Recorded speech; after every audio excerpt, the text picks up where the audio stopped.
introduce him in a second. So y'all already know how we do. That was Master P Ice Cream Man. So we about to get things started.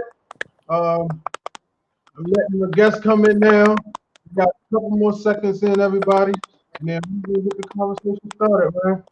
I know y'all out here enjoying y'all football Sunday. We're gonna get back to y'all games, you know what I'm saying? But just want to kind of keep my brother Brain here, just kind of hopefully we can inspire y'all, this Sunday. So welcome. Come on in. Yep. Oh, yep. Yo, all right, what's going on, everybody? You already know what it is. This is Chaz DL. This is Rap About Radio, Mental Breakthrough. Today we have a special guest with us this Sunday. He go by the name of Noya. You may see him on IG as Noya Meets World. I've been keeping up with this brother for a while now. I consider him like a peer, especially in this DC area, as far as influences go. And I'm very happy to see him moving and working through the years and just staying up, and I had to reach out to him and connect with him because I'm sure he has like a story that can help, inspire you guys that's, going through your doubts. So everybody, welcome, Noya. How you doing, brother? Hey, how you feeling, my G? Everything is everything. Appreciate you, Chaz DL. Thanks for having me. No problem. So, this is the mental breakthrough. I tell all my guests, if you noticed on the fly, I have 4 pillars on the corners: faith, patience, character, will. So I like to kind of touch on them things, and what it meant in your life, in your journey so far. So, for those who don't know you, can you just do like a brief introduction of who you are and and kind of your journey? Yeah, absolutely. So, in terms of myself, my name is Noya, Maryland. I'm better known as Noy Meets World. It's a play on the show Boy Meets World. I used to love it as a kid, and my name is Noya, so it was like Noy Meets World. So it's me introducing myself to everyone. Right. Nevertheless, I say all in all, I'm a lifestyle curator. I deal with modeling, marketing, and media alike, and I find ways to tap into those various intersections and find a way to make it pop in the DMV. So that's really my spearhead. Right. So I see. Okay, so you went to Maryland University, right? That's where you went to school in. Yes, Well, indeed. Spark. what was your major there? Like, what was your studies? Oh, so my major was in American Studies with a focus of media, and then I minored Mhm. in technology entrepreneurship. So that's what you see when I'm doing stuff online, and I'm finding a way to connect the media space into the technical platform. Ooh, so what piqued your interest going into college? What piqued your interest to going into that field, if you would? I would say interning at Fox 5 News, I noticed that they didn't have a lot of digital space, and I started to realize that that's what I wanted to go into. And since I seen an empty void, I always look at voids as a sense of opportunity. If you have a Right. void, then that's a way for you to either fill in, for you to make revenue, or for you to inflict positive change. So when I seen that, I was like, let me really tap into that and see what I could do out of it. Right. So that's interesting. So you intern because I want to ask you about that internship. You interned. Like, what year did you dive into Fox? Did you intern? Was it your freshman, your sophomore? What year was that? Did you get Oh, into? I was late. I was super late behind the curve. I'm a late bloomer, so I started my senior year around Okay. 2000. I say the end of 2015 before I started interning at downtown locker room in Mhm. 2016. Okay, interesting. Because I asked that because I went to Bowie. I went to Bowie State, right? Hey, And I had yeah, and I had my major was communications, but I wanted to know from you, like, like, for one, are your parents around? Like, are you your mom's cool, father? Like, what is your story with your parents? Are y'all close to this day? And like, if so, what did they instill in you that you know coming up that you say, this is I like this media. like this media? Like, what was that like coming up? I would say overall, I would say that I'm a product of what it is to be a true millennial because my father was a Rolling Stone into music full Mm, fledged. My mom, she's been working in government since I was 1 years old. So with right, that being said, I was able to mix the two and find a happy medium between both of them right, in a right. way that can work cohesively. So I would just say that I'm a perfect mixture between the two. No, no, that's dope. That's dope. So you leave Maryland, right? So when I found you, it was some years ago because I've been doing this rap about TV thing, and it wasn't too many in that space, but you were. And I remember you was a downtown locker room in the box. Mm-hmm. Um, and we was gonna get up one time way back then. I don't know if you remember. I was managing my artist, Young Sir, and it was just the schedule conflict. I did want to get on there, but could you kind of talk a little bit about detail AR and how did you come up with that in the box? Like how did that come about? Yes, absolutely. So what I ended up doing out the gate with the internship is taking full advantage of the opportunity. I want Mm, everybody who's watching right now to not allow the system to dictate what you bring to the table. For example, when I came to DTLR, I decided to bring my own camera crew. I paid mm, for my own camera crew. In right. fact, I was recording at another studio. Shouts out to Anwa, all my folks at Movement, the Movement app. Go ahead and download that. They started with me early. So I was recording that content and then I pitched it to DCLR and they liked it and decided to put it on their website. So that's how I got my start. Not Mm, by asking to start the show, not by right. waiting for them to create a budget or waiting for them to have a budget. I had to put forth my own dollars and facilitate my own opportunity. And when it made business sense for the company, that's when they decided to start, posting it because it was free content. So I interned out the gate, putting in my work, doing stuff for free, not doing Right. it for the dollar. So I just want everybody to know if you want to be on stuff like, for instance, we probably gonna talk about later, like a billboard or something like that. Like you gotta put in your work, gotta put in your effort in order for you to get the blessings. No, that's interesting because if you notice now, right, that's the conversation that's going on now. You got Joe Button and everybody, but that's the conversation that's being had now is ownership and and investing in yourself. So talk a little bit because I feel you. I'm with you. You Yeah. started this and got hired my own camera crew, hired my own crew, and reached out to who I needed to reach out and put on my own content, production or content. Talk a Yes. little bit more about have that mindset though, like how do you get that mindset to ones that's listening to investing in yourself? Like what is that journey? What was that journey like? And just could you unpack that a little bit more about the uh, the beauty, or if you would, of investing in yourself, and going that route. I would say exposure is the first thing.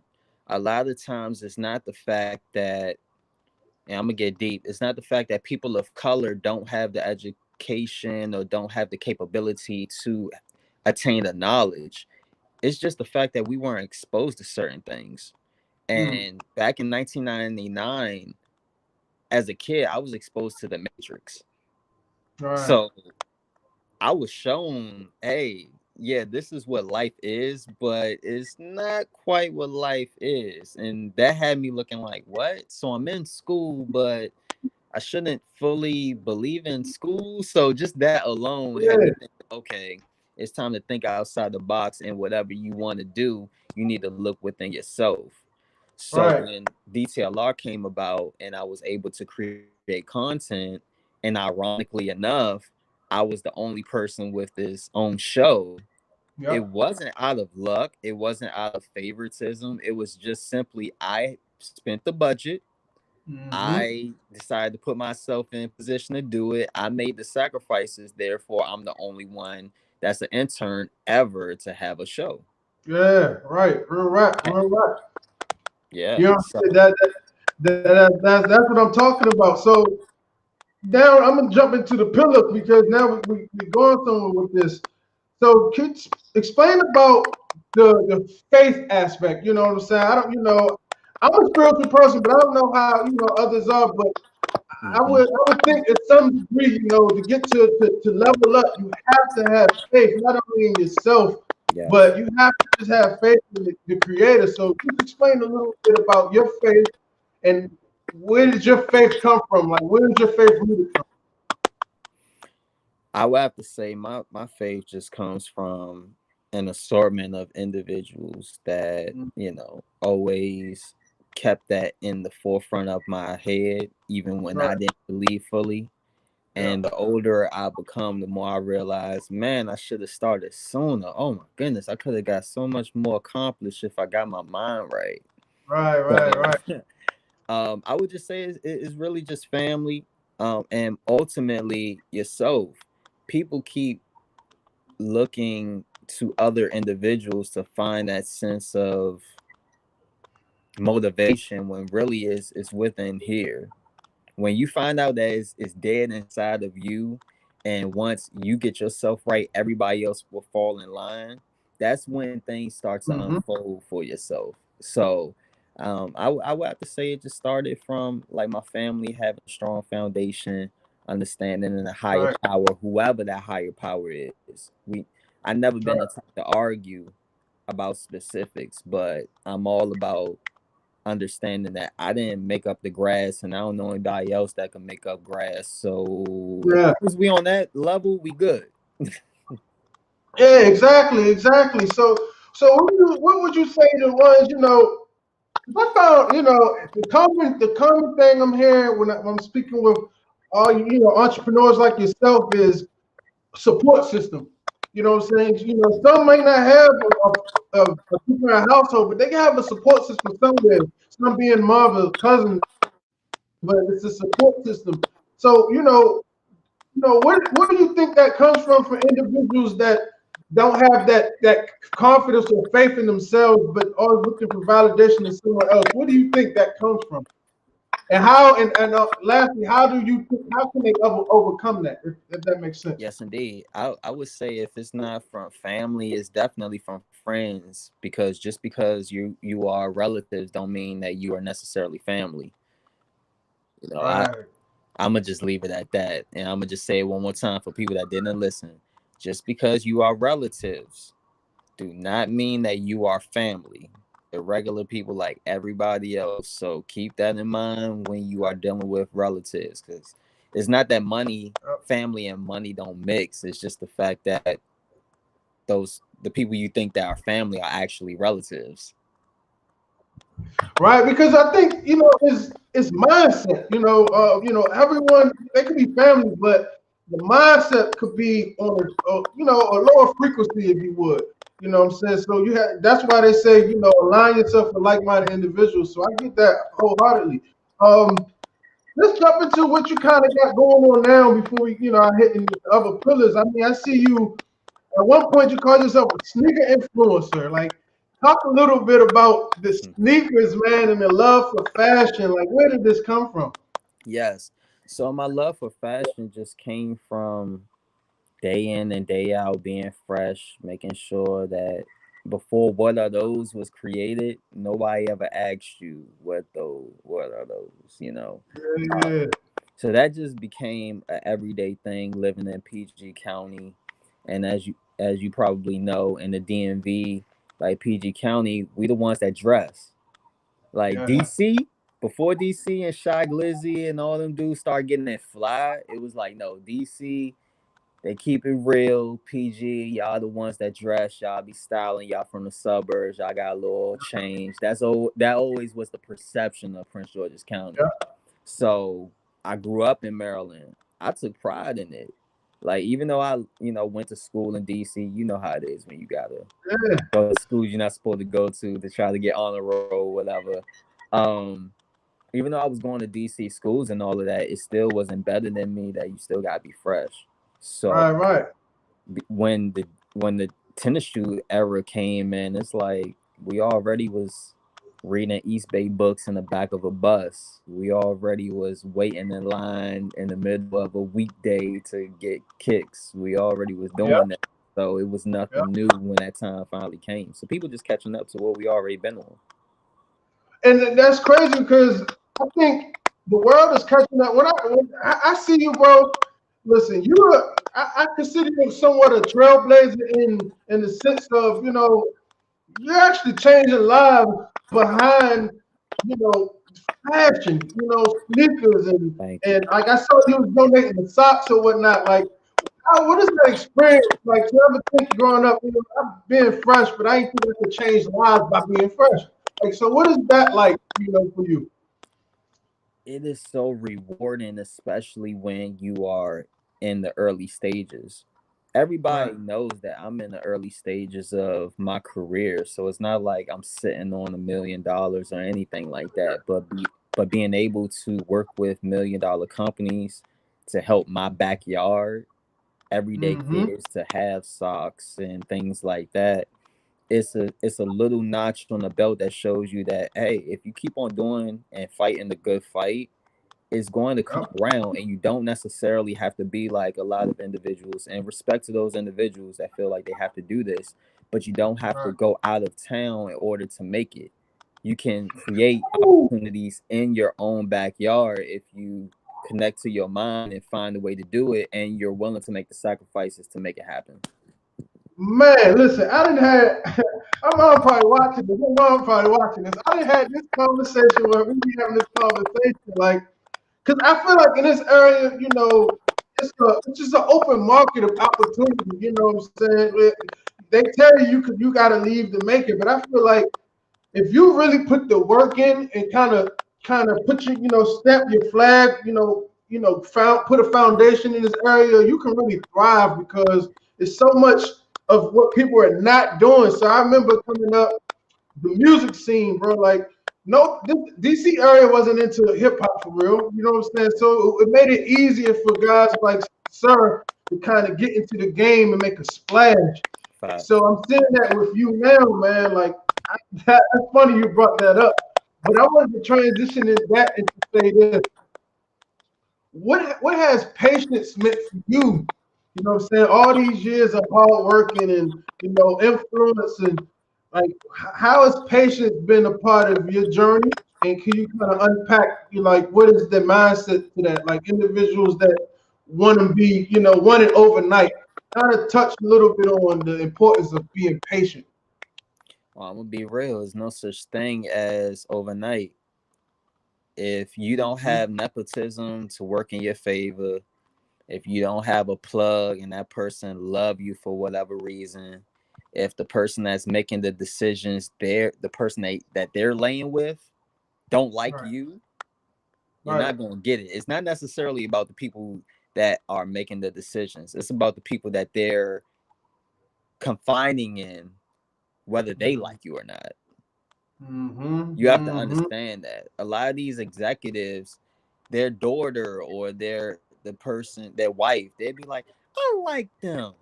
And then the executive that don't have any clue of the culture would be like, really? You like them? Right, Okay. They want to make whoever is around them happy. So they will hire them not because they done their due diligence or research, but right. because people around them think that it's a good idea. So once Mm. you understand the politics, it's a mixture between people putting forth groundwork. It's a mixture between people who have nepotism on their hand. It's a mixture between people who do dirt in order to get to where they are. So once you understand the game, you don't start to feel envious anymore because now I'm looking like, okay, you got that Lambo, but I don't want to do Mm-hmm. what you did to earn that Lambo. So I'll Right, see you later. right, right. Real rap, real rap. Yeah. And you're transitioning perfectly for me, but I could that I want to jump into the character, but I do want you to kind of unpack a little bit more about the politics in this game, man, For because sure. there are politics, and again, I said this last time. We're in a war. We're in a war for good versus evil, whether people like it or not. You know what I'm saying? And the good work that you're doing, I know it's people that don't want to see that done, and so they're gonna try to put barriers in your way to stop you to reaching for your goal. But talk a little bit about the politics in this game and how one you handle it, and then how can others, coming behind you deal with the politics in this game. Well, like Malcolm X, the ballot or the bullet. Mm. I don't know if people Mm-hmm. ever read that Malcolm X, the I ballot did. or the bullet. He Yep. told you in advance. You have to understand what you built for. Some people, it's perfectly fine if you are the blue collar. I'ma do what I need to do to pay for XYZ. That's perfectly fine because everybody's not built to lead. Some people Right. are meant to follow, like, and that's cool. Right. If you want the glory, you gotta take the scrutiny that come with it. So I would say in the politics of the things that I want to do and I want to spearhead, I understand that people are not going to automatically gravitate towards it just because it's a good idea. I understand that with these corporations, if it doesn't make business sense, they are not Right. going to help out here. That's the Right. Right. reality of it. So on the flip side of that, I feel like the road less travel is just so much rewarding Yeah. when you Yeah. finally make it. So it's like, yeah, you're struggling, but it's not the same. It's almost like somebody that decided to get okay, you make six figures working for somebody versus somebody that's almost making six figures working for themselves. Yeah, you make more money. Yeah, you have more amenities, Mm. but I own mine. So are we really equal? Because if he decides to not Right. work Right. with you Right. anymore, you're done. I'm still gonna have Yeah. mine. So yeah, you may Yep. make an extra 20 grand, but on the grand scheme of things, how much do you actually own though? So Mm. that's where the Right. politics can come into play. When you're dealing with politics, it's like, no, if you own more, you have more leverage. But the road less traveled Yep. is harder.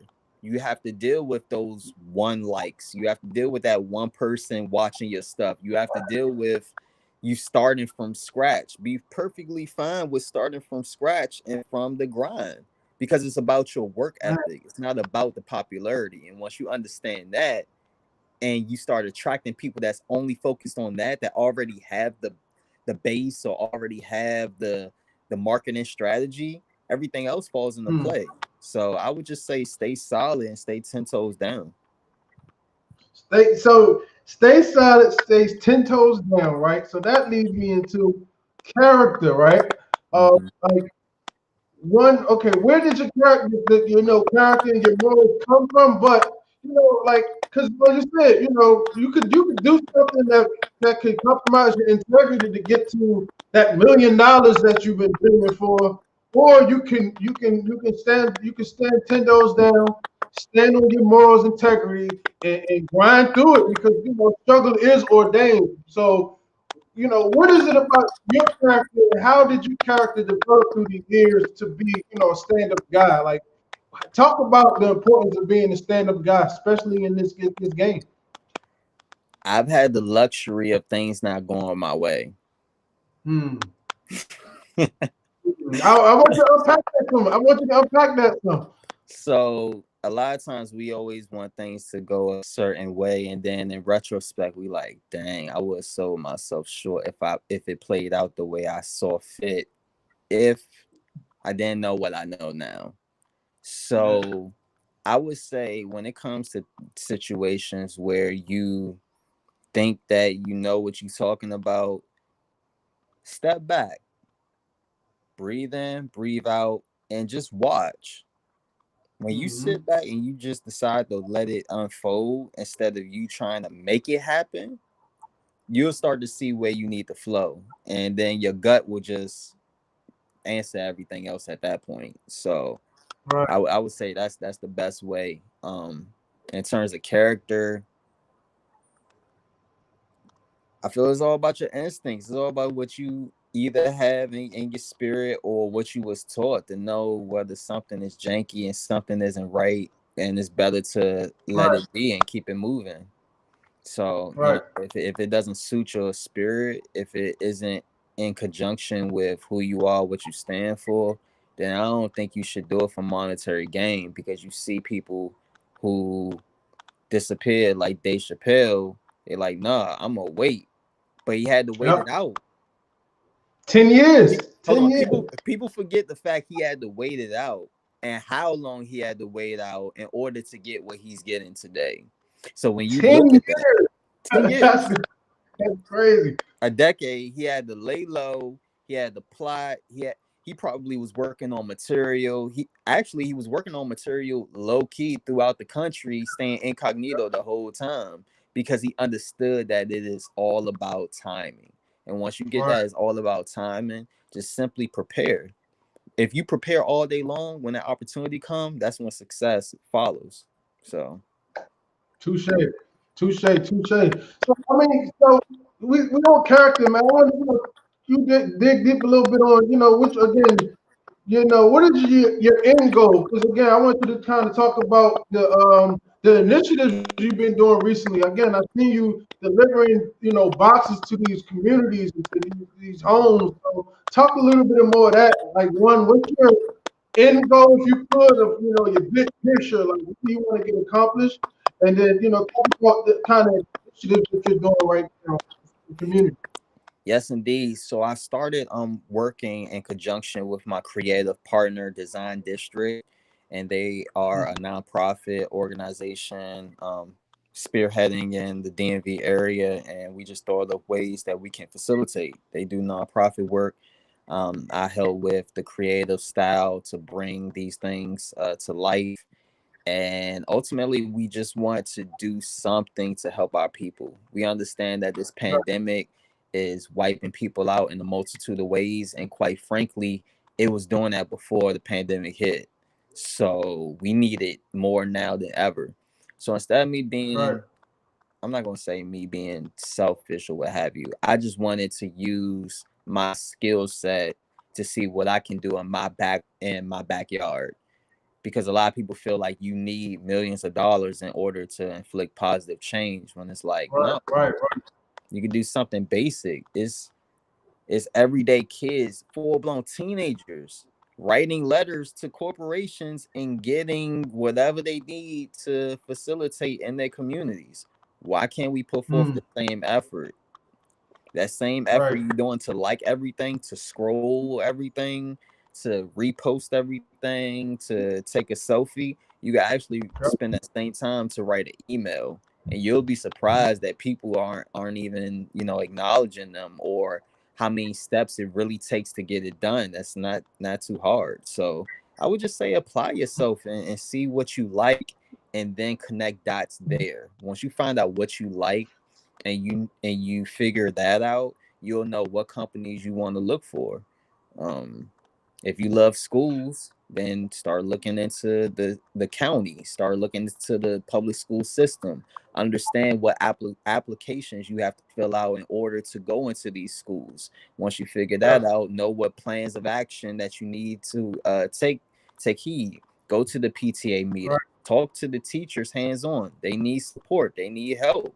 Then at that point, the teachers, they love what you're talking about. You pitch it to the principal, you go to the principal, and then they like the idea, and now you can do it there. For example, I didn't do that, but you can easily just start up a session and come up with that. If you love to tutor, you could pitch it to them. They need more students, they need more teachers to help.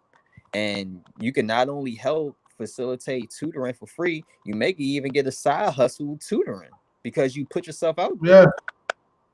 right, right, right.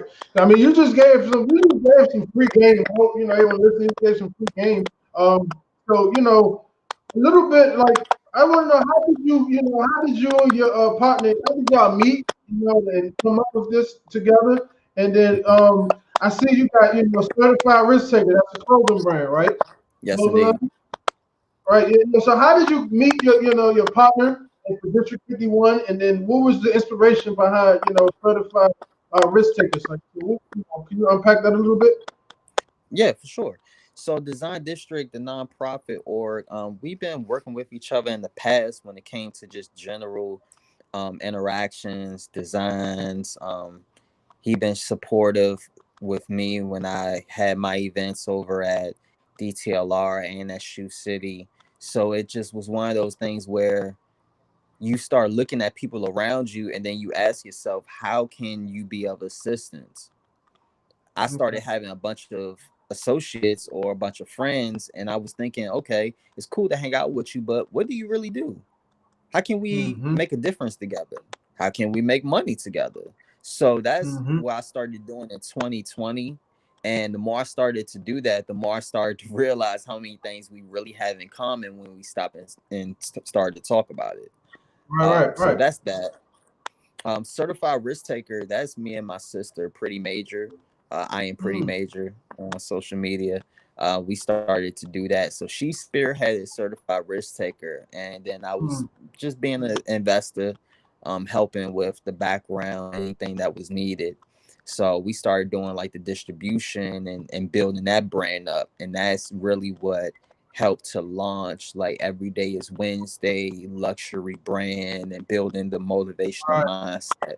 So certified risk taker is really self-explanatory. You certify, right, you right. take calculated risks in order for you Every day. to receive an even larger reward. No, that's interesting. You said something that stood out to me. You said you look to your associates, your friends, and you reached out to them, and then on your brand, you with your sisters, so that's family. So talk a little bit about. I don't know if for you if you was uncomfortable in the beginning or not, but it's a lot of individuals who is uncomfortable to ask for help and to reach out and because they think they could do it all themselves. Because I was that at one point in my life. So talk a Mhm. little bit about kind of stepping out your comfort zone and kind of reaching out to the ones that's close to you and closing that gap. And as you see, you build something out of nothing. So I kind of like that. Can you talk about that a little bit? Absolutely. And I want, disclaim this PSA for everybody. Keep in mind, when it comes to people that you're dealing with and you have plans on being successful, do this. Ask your family and friends. Start to narrow down who you can work with and who you can't. Because once you start to make it or you start to get a sense of momentum, any and everybody is going to come to you with their hand out. But if you already have a Yeah. conversation of what you're capable of doing and what you're incapable of doing, you could always bring up the fact that, hey, remember when blase blah, when we tried to talk about blase blah? You're Boom. not Where you? Yeah, I qualified. get. Yeah. You're not Right. qualified. We tried to talk Right. about it. You didn't have a business plan. We already went through it before. So when things start to roll, understand that it can't be done. And same as when it comes to Right. opportunities. A lot of times we look at the people around us, and because they are everyday people, we're like, they're not capable of such. But you do not know Right. them fully. You don't even know yourself Yeah. fully. So how about you ask instead of assuming, and let's figure out how we can crack the Da Vinci Code. Because if you're hanging around them and they can't do anything for you or you can't benefit from them, then that tells a lot of the people you associate yourself with. So if you get your I like. mind right, just maybe you can see the success that you're looking for. So that's what I want to do. I want to uplift the people around me. The people that don't, that's perfectly fine, but you can't say I didn't. And then, just Yeah. start blossoming from there. Man, I like that. That was again free game, man. Hope y'all listening to these. So lastly, I want to move into will or love. I had will because it takes a lot of willpower to kind of get to that next level to break through that mental breakthrough. But Mhm. I changed it to love because you have to have love to be, if you're fearless in this game, you love it. You love it. You'll do anything for something you love. So talk about your love for, just everything you're doing as a whole. And then I want to ask you about, where did you, where did this fearlessness come from? Because again, you enter into a battlefield of, of so much how do I say it, pushback for the positive that you're doing. So just kind of talk about you being so fearless and the love of what you're doing and how can individuals find love for whatever they, whatever their gift or talent is, how can they tap into that love? You have to accept whatever emotions you are feeling, understand those emotions, break down those emotions, and then move forward. A lot of people dwell, well, I'm not going to say even dwell, they don't dwell at all. They try to push aside what they feel and don't deal with it head on. And Right. that's actually a way of avoidance if you don't tackle it head on. So, with everything that I deal with, the emotions, whatever they are, I program them. I Mm. understand that it's an emotion and I'm a human being and I'm supposed to feel these emotions. Then I Right. break down why I feel those emotions. What in my life make those trigger the way that they do? Then I ask myself probing questions as to why I feel the way I do. By the Mm. time I'm done breaking it down in my head, I'm relaxed and more than likely I can make a logical decision at that point to deal with whatever bull that just came in my Right. way when I'm trying to do something great. So that's really how I tap in. That's how I figure out how to break stuff down in order to make sure that I make a sound decision before I make an irrational one. Oh, so I like how you said you ask yourself questions, and this leads me kind of to my final piece. Mhm. Uh, can you kind of talk about whatever? Because again, before we advance to each level, we break through any level. Because there's so many levels of mental breakthrough. You do have a moment. I know for me, I had a moment to where I had to sit and talk to myself and God and kind of assess if this is what I really wanted. And then after I did that, boom, it took off. So can you kind of talk about that moment that you had in your life that you kind of doubted yourself or doubted the moves you was making, but after you talked to yourself and calmed yourself down, how did you overcome the doubt and the fear that you had before you skyrocketed to where you are now today? Okay. So I'll give you one. I would say a few years ago, um, a gentleman he invited me to come out and do some work for a brand. Okay.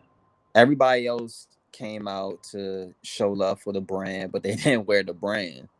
I was the only Mm, person that wore the brand from head to toe, took pictures, did videos. Like I did the whole spiel as if it mm, was my first time. Just I wanted to create as much content as possible. right. Ultimately, that made that individual look good. They look real good. Fast forward, I didn't hear back from that brand or that person, and I just started creating my own shoots. Why? Because even though I was doing sneakerhead work, I wasn't getting the recognition to do photography or to do modeling, even though I've done modeling before.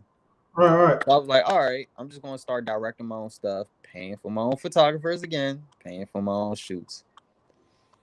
Maybe 9 months to a year later, that same company seen that shoot that I did, and somebody reached out to me through email, was like, hey, we love what you did at this shoot.